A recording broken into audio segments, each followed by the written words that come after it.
Read Deuteronomy 15 verses 6. Let's go.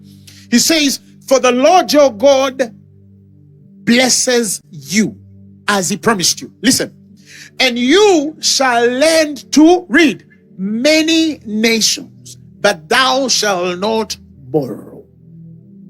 And thou shalt reign over many nations, but they shall not reign over thee. Now, if you understand the experience of Genesis 15 verses 6, if you go to God and tell him, pay for me my debt, you have a problem. Because God needs to understand, needs to reconcile how a man who is capable of lending to nations is still believing to pay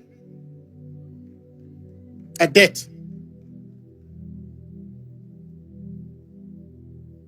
But if I would ask by show of hands, hypothetically, please don't put up because you might ashame yourself. How many of us can lend nations? There's somebody who tried it, but they were like, I know why you're putting that up. It's the heritage of the children of God. But is it a reality by experience? Do you see how far the church has fallen? He says, you shall lend to many nations. How much wealth, how much wealth is a man supposed to have enough for a nation to come to you and say, we need money from you? We're depleted. Even to imagine that that kind of blessing exists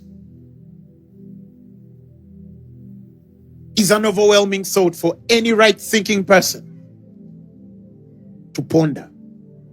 That you were called to lend to nations, but you're running away from the landlord. Or at least testifying that you're free because you can pay a landlord. Are you learning? That you were called to lend to nations, and you're testifying because you've built a nice home. And indeed it is a testimony. I'm not saying that that is wrong. Like I say, there are testimonies even among slaves. Listen, God told us that we shall reign over many nations.